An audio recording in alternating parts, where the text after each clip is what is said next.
leadership. Named after the Virginia Democratic Representative Howard W. Smith, it was originally titled the Alien Registration Act of 1940. In addition to mandating the registration and fingerprinting of resident aliens, it allowed for the deportation of those resident aliens who sought to overthrow the government by force. But the act also extended to those citizens who advocated the overthrow of the government by force or violence, or engaged in the printing, publishing, or distributing of materials that advocated sedition. And it made it illegal for citizens to organize or belong to any association that engaged in such activity. According to historian Donna Haverty Stack, author of Trotskyists on Trial, Free Speech and Political Persecution Since the Age of FDR, the Smith Act was a peacetime anti-sedition law that marked a dramatic shift in the legal definition of free speech protection in America. The Minneapolis case shows how far the administration went to prosecute political dissent, even to the point of targeting the labor-liberal left.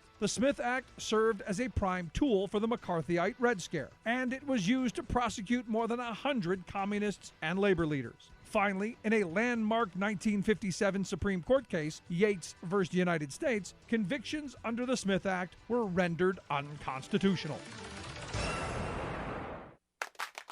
It's time for a Tech Mobility Minute. With climate change causing extreme weather more often that is more extreme, why hasn't the federal government considered extreme heat to be a disaster?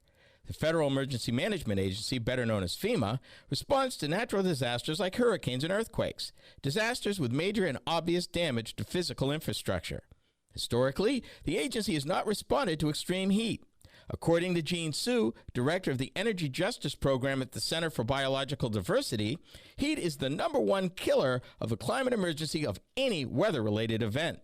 Her organization has joined a coalition of environmental nonprofits, labor unions, health professionals, and environmental justice groups, and asking the agency to change their approach. Hey, it's Patrick. The summer is finally here, and it's time to take advantage of Zero Res's best deal of the summer. Every surface in your home can be Zero Resified, so it's time to call my cleaning heroes at Zero Res and get 3 rooms Zero Resified starting at just $129. It's also a great time to get $75 off any air duct cleaning. An air duct cleaning will help alleviate those summer allergies and asthma. You'll enjoy less dust, lower energy bills, and your home will stay cleaner longer. Zero Res is the best choice for your home or business because vacuuming is not sufficient to maintain the cleanliness and lifespan of your carpets, period. Again, this month for your home, that's 3 rooms of carpet Zero Resified starting at $129 and $75 off any air duct cleaning. Call 9520-RES or go to ZeroResMinnesota.com and say you want the AM 950 special. Zero Res. Hi, my name is Katty from Minnesota Recovery Connection. And I'm Erin with Minnesota Recovery Connection. We'd like you to listen to our show, Redefining Recovery, a Recovery Revolution. It is on Saturdays at 10 a.m. on AM 950. On the show, we discuss topics about addiction, understanding substance use disorder, the many pathways to recovery, and finding your personal journey. Listen to Redefining Recovery Saturdays at 10 a.m. and find our podcast on your favorite app. When was the last time you had your roof inspected for extreme weather and hail damage? This is Chad, owner of AM 950, to talk about the exterior construction company I trust, Snap Construction. If you've noticed new roofing projects in your neighborhood, your home was likely hit by hail last summer and experienced damage. Snap Construction is helping homeowners like you, and they're the roofing specialists I trust. They are the most well-reviewed contractor in the Twin Cities and have a ton of positive customer reviews from homeowners just like you. Even better, Snap Construction's installations are backed by a lifetime warranty, so you know you're dealing with a qualified roofing expert. You want to work with a company that will be here for a long time after the work is done. Snap Construction has handled thousands of claims and will help you through the process. Do yourself a favor and get a free roofing inspection so you have the facts and peace of mind you deserve. Call Snap Construction today at 612-333-SNAP. That's 612-333-SNAP. Or visit snapconstruction.com. The place for live music is the Park Tavern. Live music is taking over the Park Tavern's dog-friendly patio. Head over on Tuesday, July 2nd for the Kevin McMahon Band, and on Wednesday, July 3rd, it's Mick Butler. Music runs from 5:30 to 8 p.m. and reservations for groups of 8 or more are recommended. On the 4th of July, there's no music, but they're open regular hours. The Park Tavern offers private and semi-private spaces for small and large groups with no room fees and no minimum spending requirements. On Louisiana Avenue, north of Highway 7 in St. Louis Park, live music and outdoor fun are back at the Park Tavern. Portions of the following program may be pre-recorded.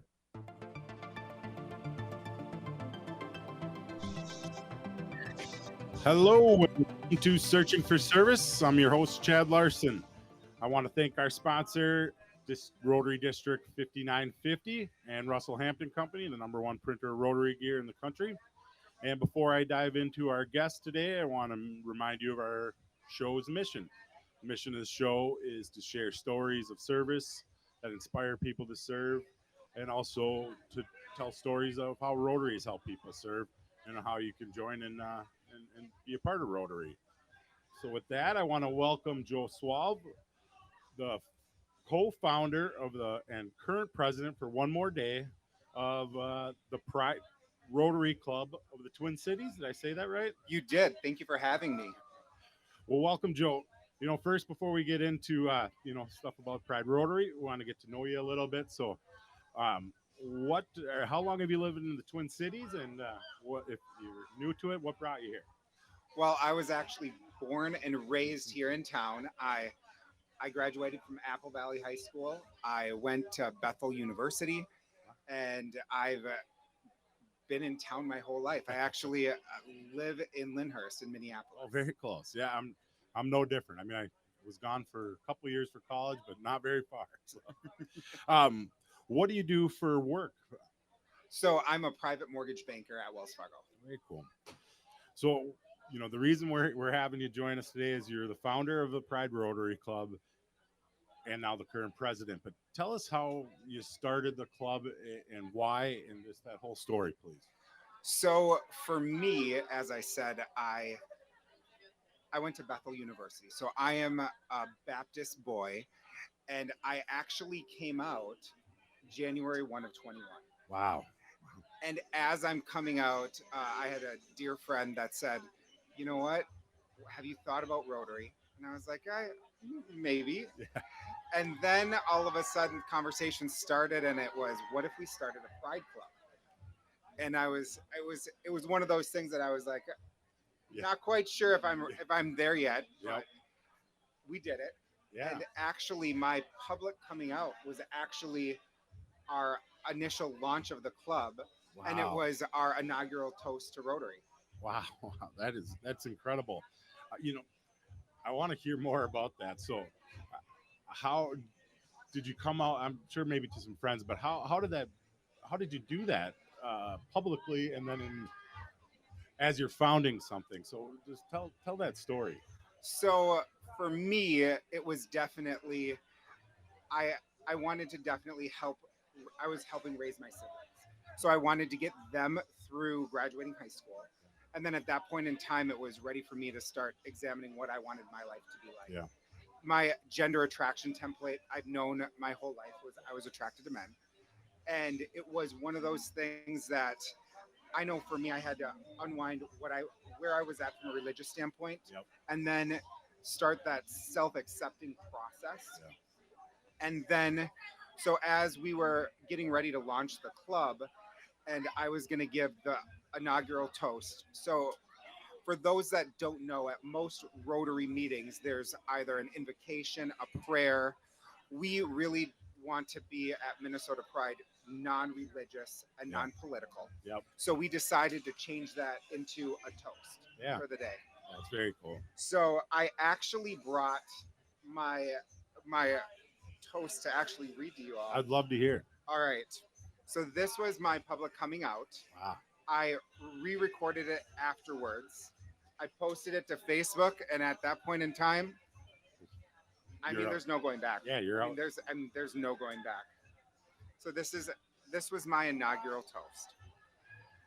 Steve Jobs said, "Here's to the crazy ones, the misfits, the rebels, the troublemakers, the round pegs in the square holes, the ones who see things differently, They're not fond of rules, and they have no respect for the status quo. You can disagree, you can quote them, disagree with them, glorify or vilify them. About the only thing you can't do is ignore them because they change things. They push the human race forward. And while some may see them as the crazy ones, we see genius.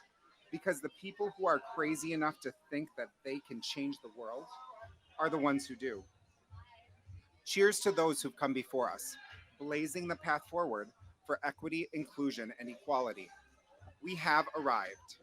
Let's intentionally leave the past in the past, using past hurts and traumas as the inspiration for the journey that's allowed us to arrive here today as equal humans, not identified by the gender we're attracted to or identify as, but based on our humanity.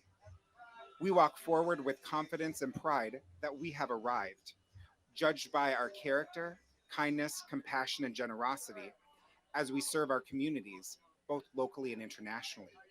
Cheers to us, the crazy ones, the ones who push the human race forward, for we are the ones who will change the world. Cheers to the founding of the Minnesota Pride Rotary Club. Cheers to Rotary. Goosebumps. Thank you. How, when you read that originally, I know it wasn't spur of the moment for you, but when you read that aloud for the first time to everybody, what were your emotions? I mean, was it a relief? Was it? I was scared to death.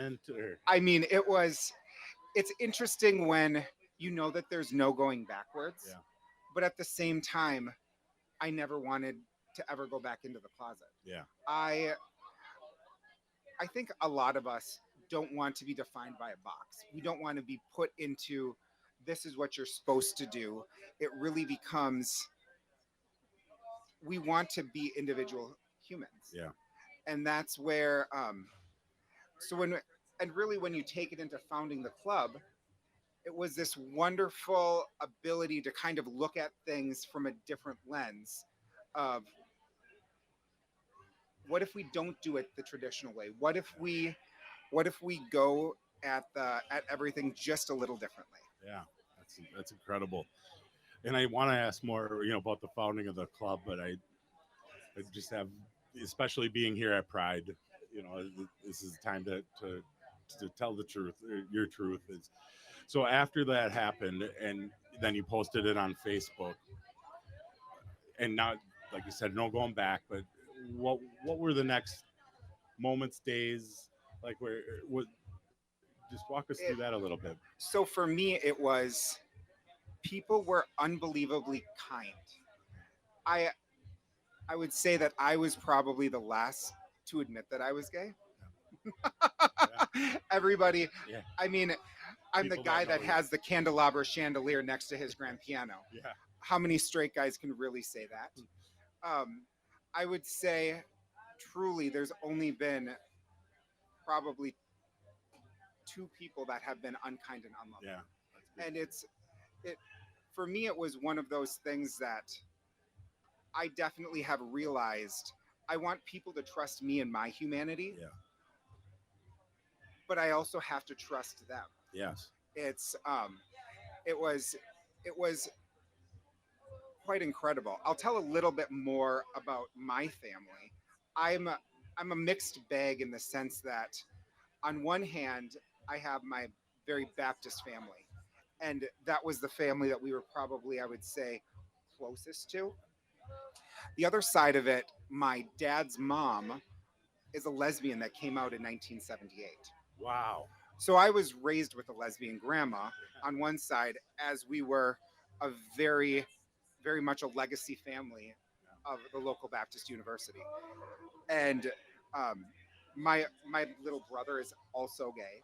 So it's definitely been a wonderful journey, and it's interesting to be able to have both sides of life, because I'm able to understand so many different angles and complexities. Yeah, that's it. That background and family history. A grandma that came out in the 70s in a time, I mean, we're at the 65th Pride. Yep. Which I'm not very good at math. So that she was probably at some of the relatively first ones if she was out. Oh yeah, yeah. And then, to come full circle 65 years later and be here, that's pretty cool. And So- to have that in your family. It's actually was really cool because I went to my first HRC gala, and we were I went with my employer, and we were one of the main sponsors of the HRC gala this last year. So we were in the center of dead in the center, one table back on the center aisle, and my plus one was actually my grandma.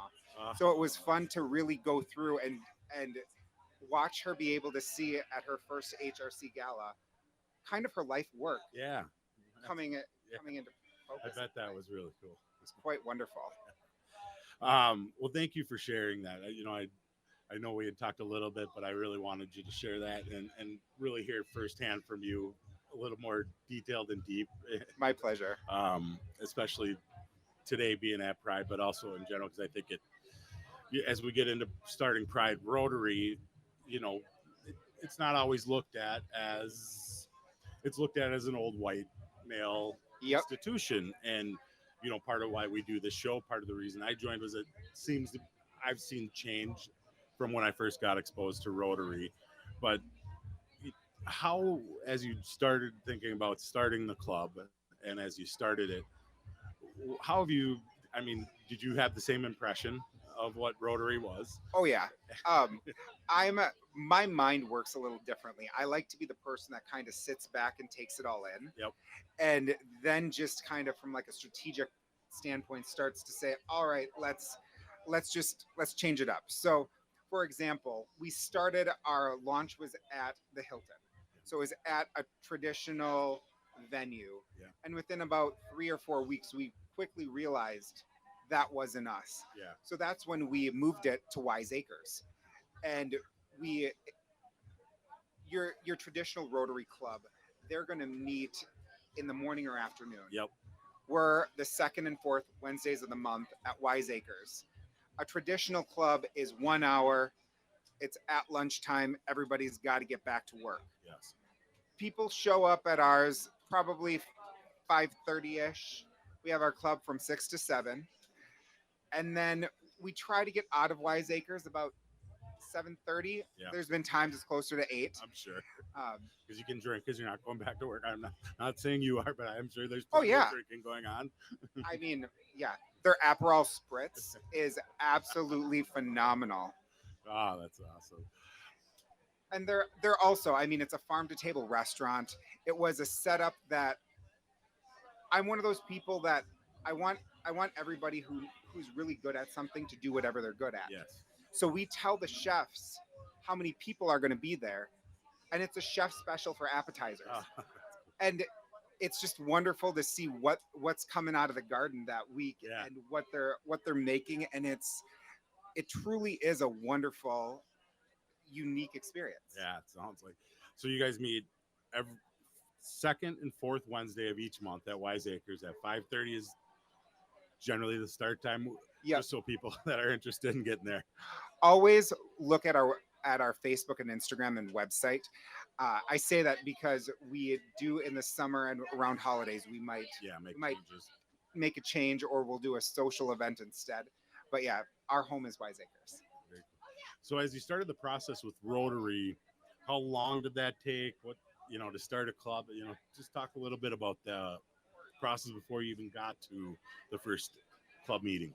So we met July 1. It was 4 of us, and the former district governor was there, and Leif, who was the founding president, myself, and then another person. The 4 of us were there, and it was one of these. All right, we're gonna try to do a cause-based Pride Club. Yeah. So that was July 1st. We did that. We met at Chalbella. And then by middle of August, we have our launch event. Yeah. And there was a drag queen there. There was probably about 50, 60 people there. And this is Rotary. We are the world's largest international philanthropic service organization. And oh, by the way, we're going to be a service-based club. And our cause is going to be LGBTQ in town here. And it is really cool because we are the first in Minnesota, the third in the United States, and the fifth in the world. Wow. So when you think about diversity, equity, and inclusion, and doing that within, as you said, kind of the old white man's organization, it's quite a wonderful journey that we're on. Yeah. Because nobody's going to be part of Rotary if they're not a kind, compassionate, generous human. Yeah. And I would also say that when you think about the marginalization of others within diversity, equity, and inclusion, everybody has been marginalized in their lifetime. And that is one thing that everybody can kind of relate to. And as we push the human race forward, I feel like what we're going towards is equality.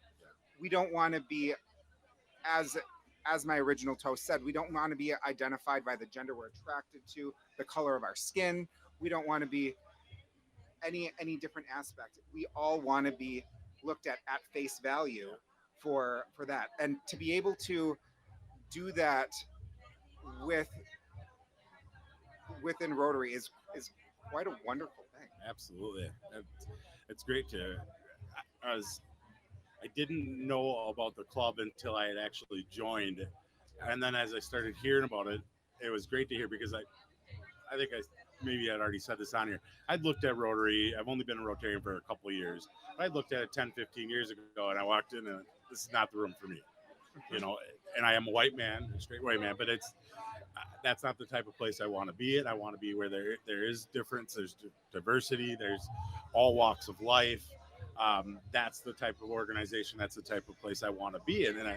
And when I rejoined, or not rejoined, when I re-looked at it, it had to change, at least at the clubs that I had looked at.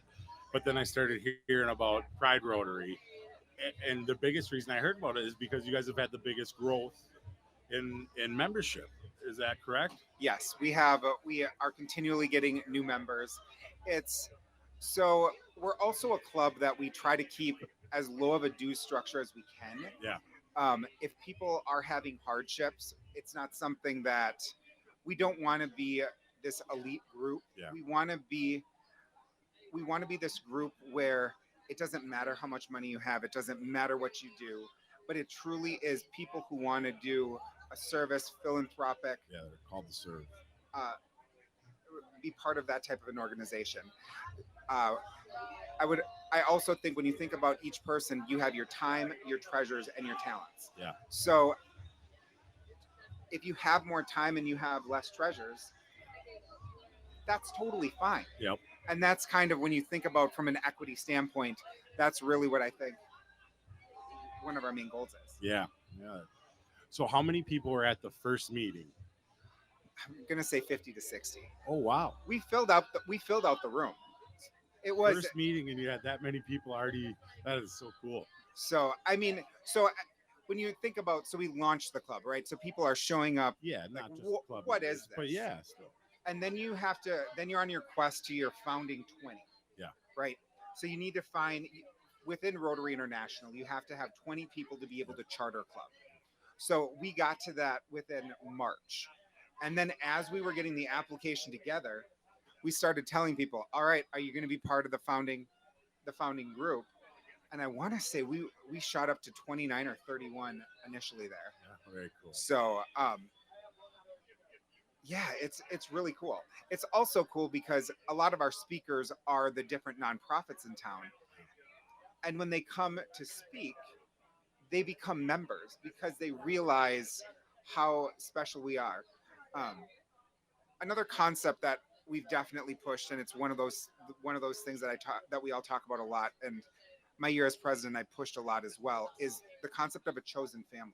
Yeah. Everybody has their family of origin, and then they have their chosen family. And we really want to be this wonderful group of people that just enjoys being around each other. We don't want to be cliquey. We want that kindness, compassion, generosity to be the focus. Yeah. So a week ago Friday, I decided, you know what, I'm going to have some people over for a happy hour. So I sent out a message on the day before, so Thursday, 24 hours notice, and said, anybody who wants to come welcome. If you want to bring a bottle of something, bring it. If you don't show up, there's going to be snacks. I mean, they also know that my wine cellar is quite fabulous, and there's always drinks. They knew what they were getting into. Yeah, I have my special martinis, and we had probably 20, 25 people there, and it was fun because we were all pretty much within, let's call it 400 or 500 square feet. We were all in the kitchen and the dining room, and because we just love to be together. Yeah, and that's, I think, what Rotary, even at my club, is. It does that exact thing of being inviting. It seems uninviting when you go to or you think about it, but when you get there, people are always welcoming. I mean, I knew one or two people when I joined, and it was as if I knew people, because everybody wants the new person or newer people. They're doing everything they can, and it became quickly that these are the people I'm going to be around it and enjoy, and they truly try and get to know you. It's not transactional networking is great, but it's not in that vein of I'm meeting you. So where is this transaction that could happen or something like that? And I think that's, some of the brilliance of Rotary in general is that there is networking. I mean, that's part of it. You get to be around people, but it's more of a family. It's interesting you say that, because at my president-elect training, they asked how many people joined for networking purposes. Yep. And that's like 95% of the people. Yeah. But how many people stayed for networking purposes? Yeah. And nobody had their hands up, because it becomes this wonderful group of people. And it's interesting when a lot of times in life, people are together because of either religion, work, sports, something like that. Yep. But with Rotary, it really is about the service and the causes that you support, and having that desire to just do good. Yeah, to serve.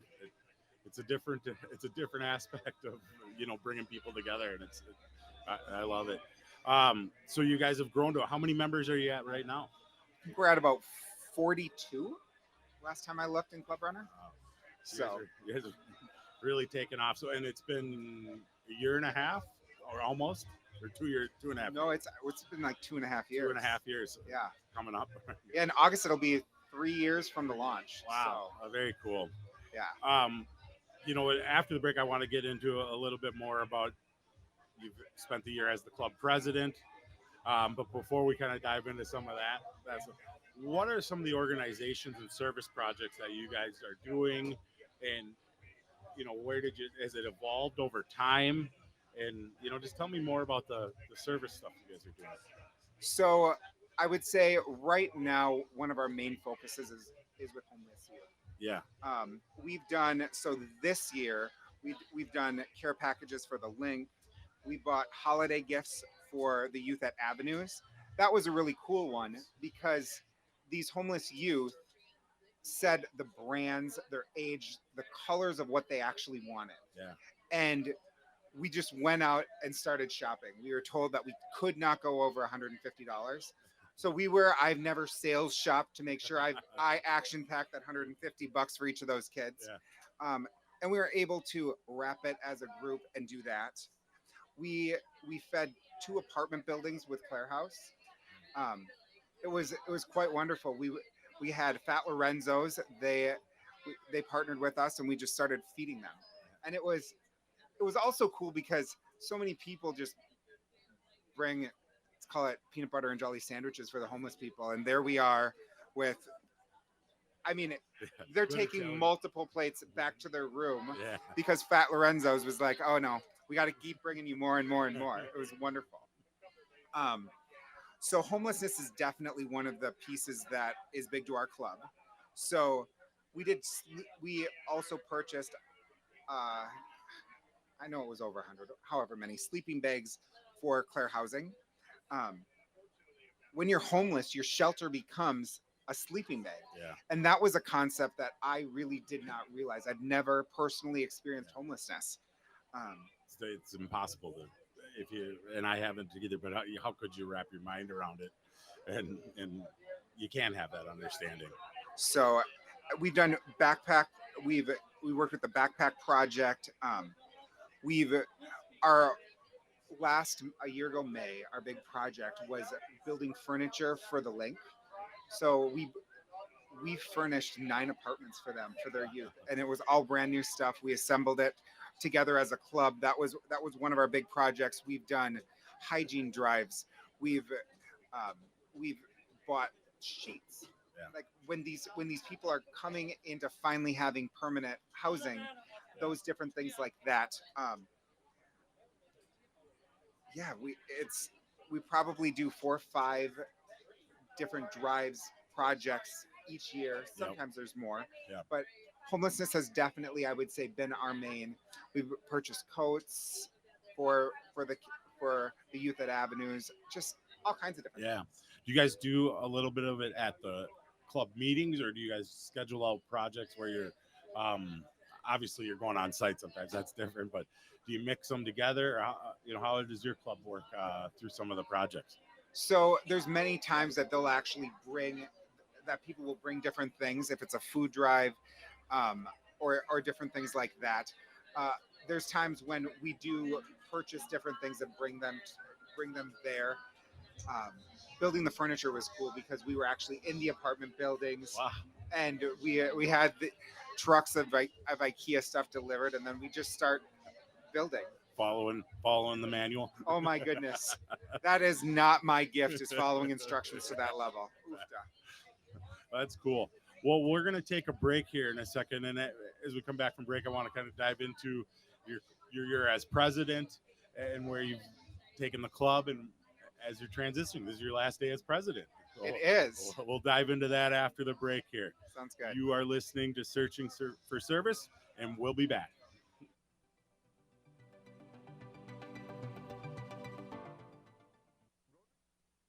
Community-minded people who want to serve their areas with the support of an international organization. Join Rotary to find service. Join Rotary to find inclusion. Join Rotary to find leadership. Join Rotary to find fun. Join Rotary to find friendship. Join Rotary to find a better version of the world. Find a Rotary Club near you at Rotary.org and click on Club Finder. There is a club out there for everyone. Find your fit with Rotary. Rotary.org. Up your game and show off your Rotary Club spirit. Did you know there's a one-stop shop for all things Rotary apparel? Russell Hampton Company is the world's largest provider of licensed Rotary branded merchandise. From apparel like hats, jackets, and shirts to banners, tents, and awards, they have it all. And most things are customizable. And they can handle orders of all sizes. Russell Hampton Company also has deep connections to Rotary. In 1920, the company founder was part of Rotary Club No. 1 in downtown Chicago. Russell Hampton Company models their business on the Rotary 4-way test and gives back 10% of all purchases to Rotary, supporting its global work. So the next time you and your club are out on a service project, arrive with the right swag from Russell Hampton Company to promote your club and Rotary. Even non-Rotarians will want some of your cool hats, shirts, and jackets. Learn more at bestclubsupplies.com. That's bestclubsupplies.com. For decades, eradicating polio worldwide has been Rotary's cornerstone cause. We are incredibly close to ridding the globe of this virus, but we need everyone's help to get us to the goal. World Polio Day is October 24th. Please consider making a new donation to Polio Plus or increasing your already generous giving. Go to endpolio.org to be a part of this historical eradication of polio. You will help get vaccinations to the most remote parts of our world and help fulfill a promise we made to end polio now. 2 drops and it stops. Of the things we think, say, or do. Is it the truth? Is it fair to all concerned? Will it build goodwill and better friendship? Is it the truth? Is it fair to all concerned? Will it be beneficial to all concerned? Join Rotary to serve your community and the world with honesty, fairness, and goodwill. Our 4-way test guides our actions every day. Is it the truth? Is it fair to all concerned? Will it build goodwill and better friendships? Will it be beneficial to all concerned? These values underpin our commitment to making a positive impact on the world. Learn more about your local Rotary Club and stop searching and start serving. And the song you're hearing now was performed by Rotary Club of Dar es Salaam, Oyster Bay.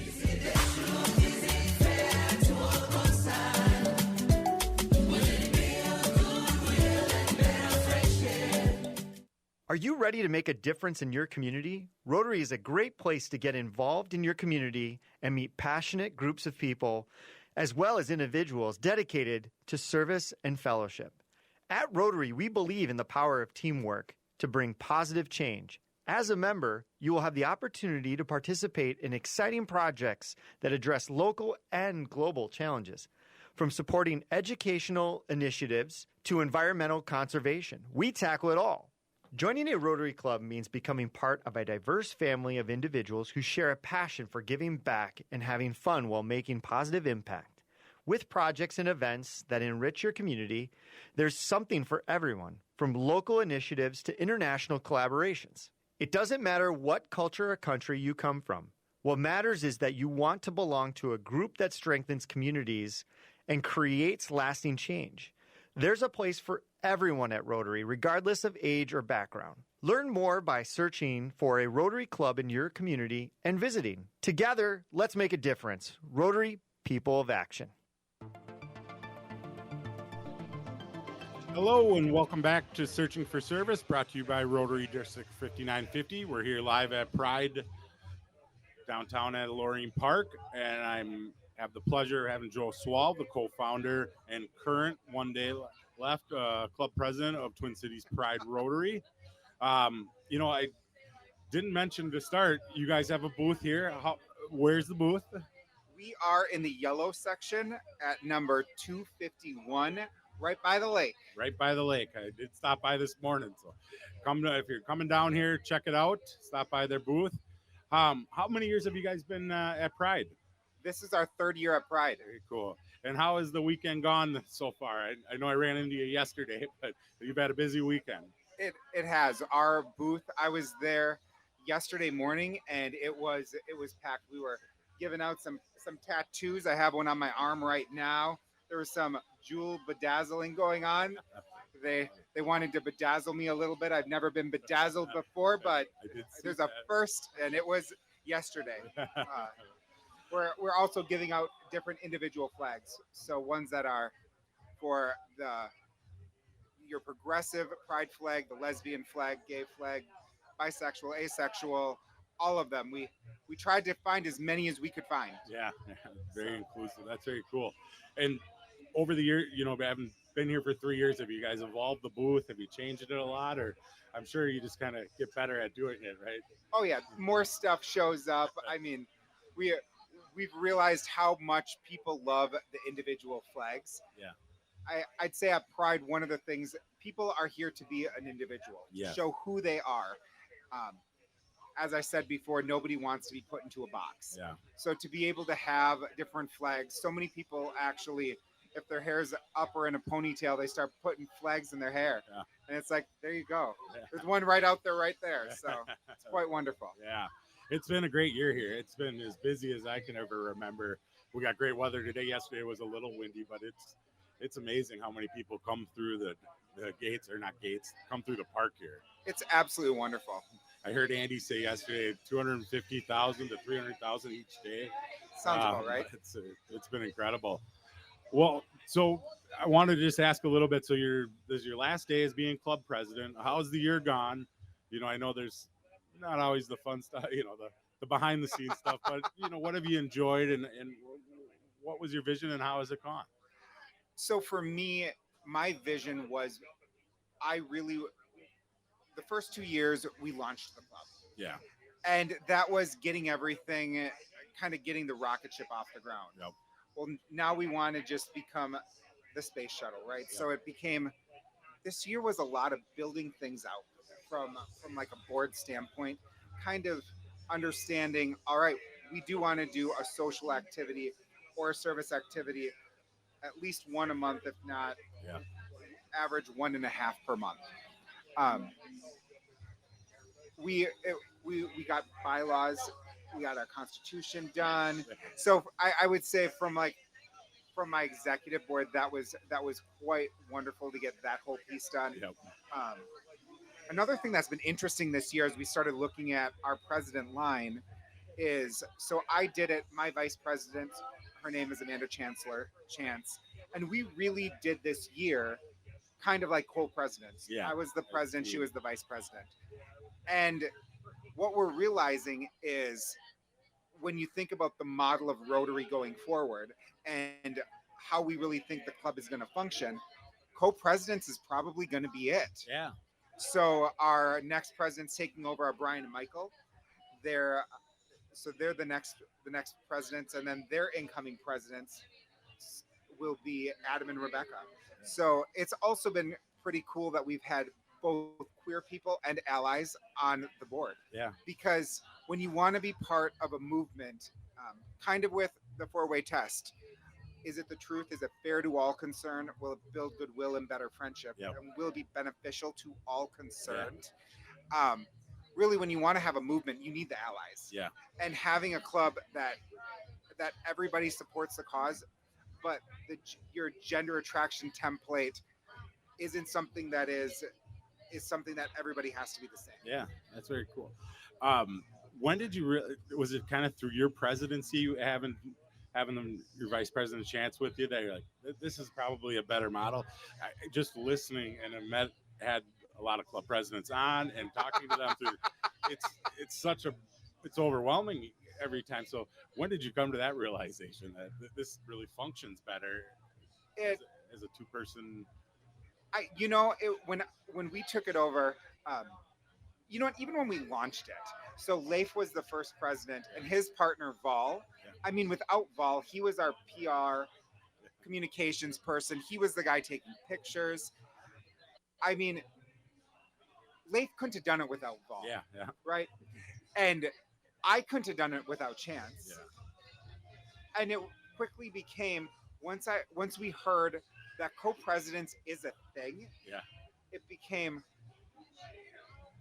well, this is really what it needs to be. Because when you think of people with full-time jobs are now going to start to take over to be fiduciaries and run a nonprofit organization. There's only so much time in a day. I hear. And when it's one of your passion projects, you want to give it your all. But so it was one of those things that once we realized that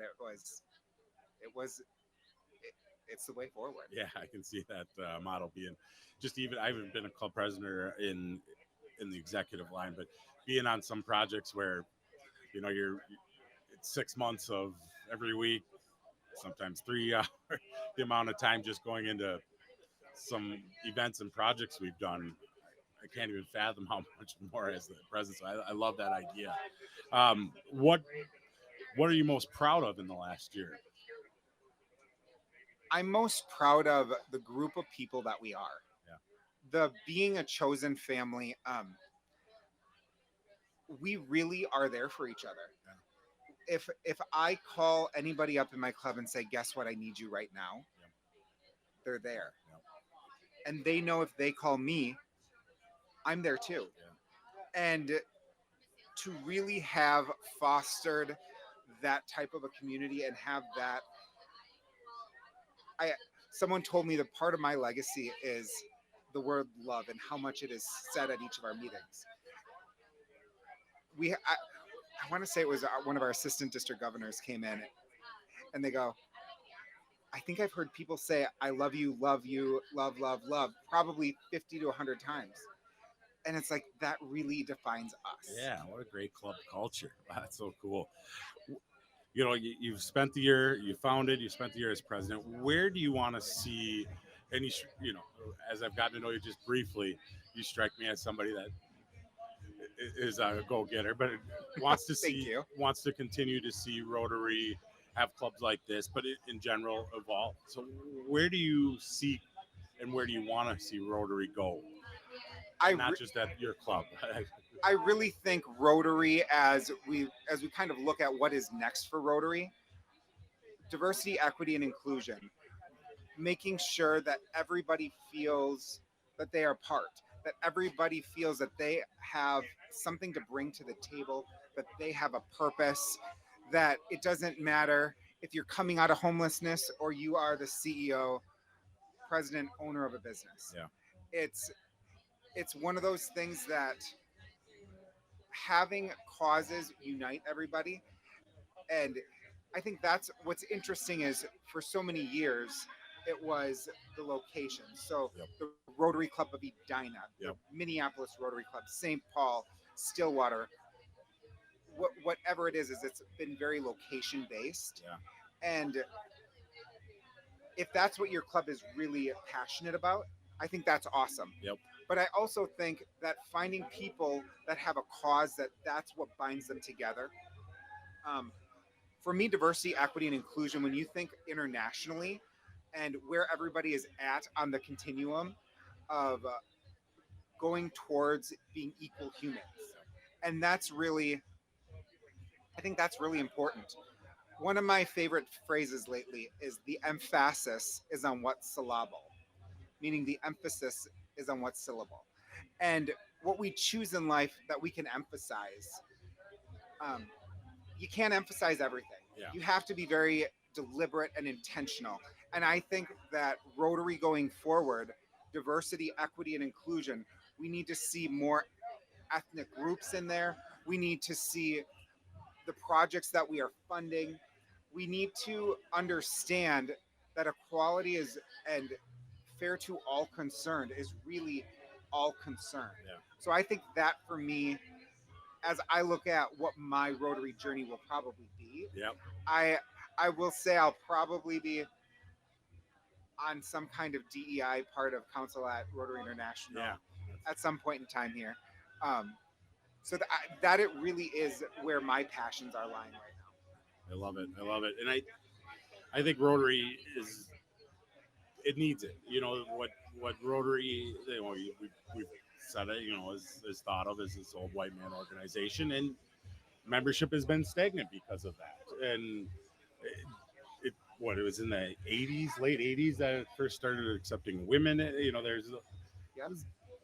let's be frank, behind the eight ball from a long time when it comes to diversity, equity, and inclusion. And it's part of the reason that it's had stagnation within membership. And I think, you know, what you bring up is exactly how, if the organization is going to go back into growth, is where it starts. Well, and I think that's one thing that's really cool about District 5950. When you look at the district governors since I've been here, right?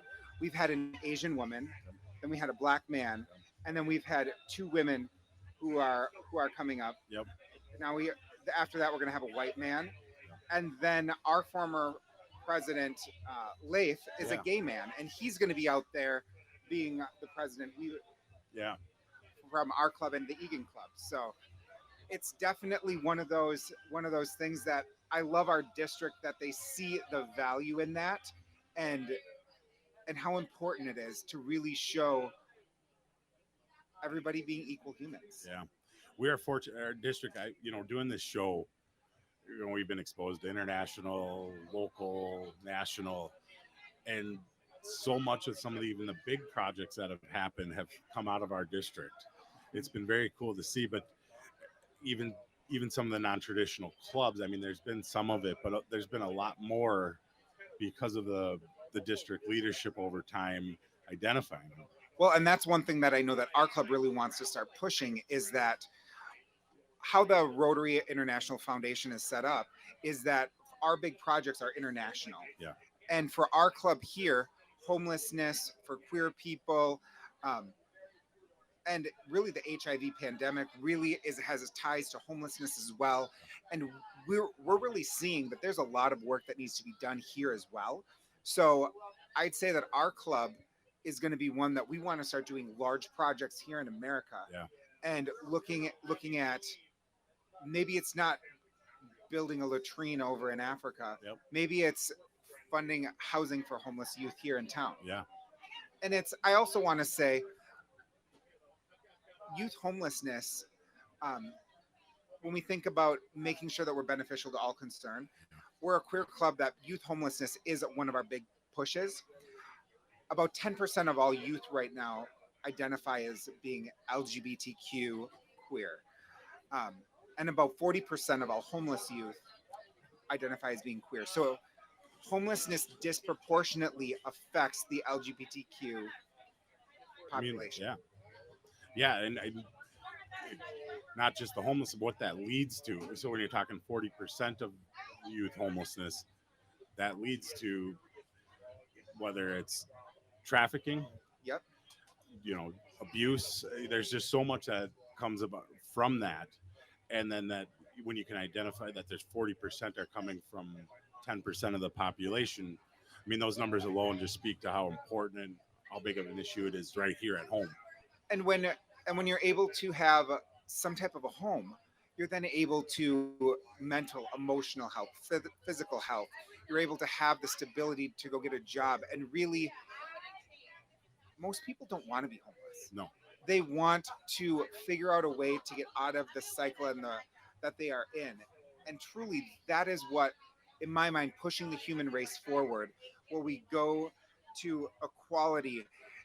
And that's why when I say we really want to make sure that we look after the marginalized, and really think about how we can just be more kind, loving, compassionate people. Yeah, I love it. So as you talk about pressing forward with not just Pride Rotary, but in general, how do you start to bring more diversity, equity, inclusion? Let's start at the district level as you're now transitioning from president. To, what is the word for the year after? Past president. Thank you. But that your role doesn't stop. I know that. No, I'm past president, and I'm going to take my next year and just enjoy it with a bit of a deep breath. Yeah. But we are hosting the 2029 Rotary International Convention. Yeah. So when we really think about what we want to do in our next steps forward, the time is now to start figuring that out. My club, what we decided with our passing bylaws, as well as that we want to have a group that looks at a 1, 2, and 3 year plan. So that we really start, when we start looking at funding and what we want to do, really what is going to be next. So I know that our hope is that we have a nice big project that we're ready to do in 2029 to kind of have a definite signature project. Yeah, and then get more of a spotlight too. So I mean, I come from a marketing background, but that's a good timing because of that.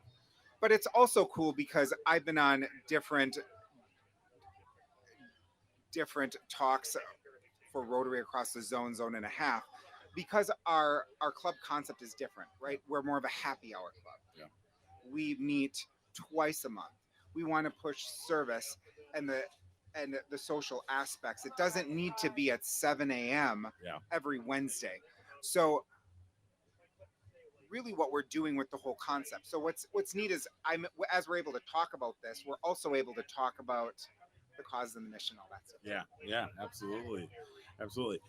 Well, we have about 5 minutes left, and if somebody is kind of on the fence for coming to a club meeting, just tell them more. You kind of talked about it. It's you got great food. That always helps. Well, of course. And it's more of a social aspect, but just trying to get somebody to take the leap to come and join you guys. Well, what would you say to that person right now? I want them to just come to a meeting, show up, walk in the front door, and tell them that Joe said to come. Joe said to stop on by. Yeah. You'll get a hug when you walk in the door, and we'll show you where the cash bar is. Your first meeting is on us. And just come and experience it. If it's not your thing, I understand. Yep. It's not for everybody. Yep. But I also, if you're a person out there that wants to do good within the queer community, that has a trans child or an LGBTQ child and wants that support as well. If you're a person who just wants a community, just stop on by. It's yeah.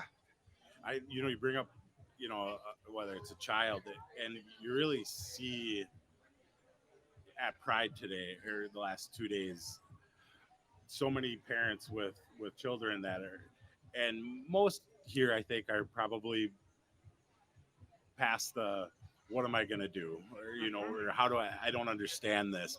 But you see in a child how important the support and understanding of a parent, and it's been beautiful for me to see all day, the parents with kids that, the support, and you can see the kid be themselves here. And that's wonderful that they have those parents. Yeah. I want to also say that when we put the emphasis on a different syllable, the parent there then needs their support too. Yeah. Because if the parent is always emptying out their cups, Yep. they have that potential to become depleted. Yeah. And that's what's so wonderful is that we're able to just meet people where they're at. Yeah.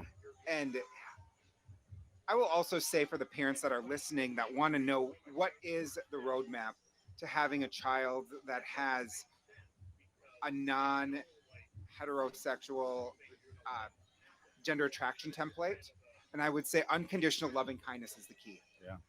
There's nobody's going to be perfect, but love really does cover pretty much all. Yeah, I love that. Well, we got 2 minutes left here. What I wanted to end on is, in general, take Rotary out of this. What message do you want to leave with listeners that have tuned in or watching, in general, connected to Pride or not? You know, I want everybody out there to be proud and be you, to just know that the world is better with you in it. And that's the wonderful part about the world and humanity is all of us being individuals, the uniqueness of us,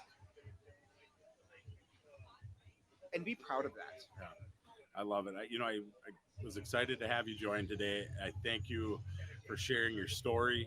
Thank you for having me. The coming out story. It's goosebumps to hear it and how you did that and the bravery that you had. So I just want to thank you very much for joining us, sharing your story, talking about Pride and Pride Rotary. And well, thank you. Thank you. It's been my pleasure. You have been listening to Searching for Service. I'm your host, Chad Larson, and we'll see you next week.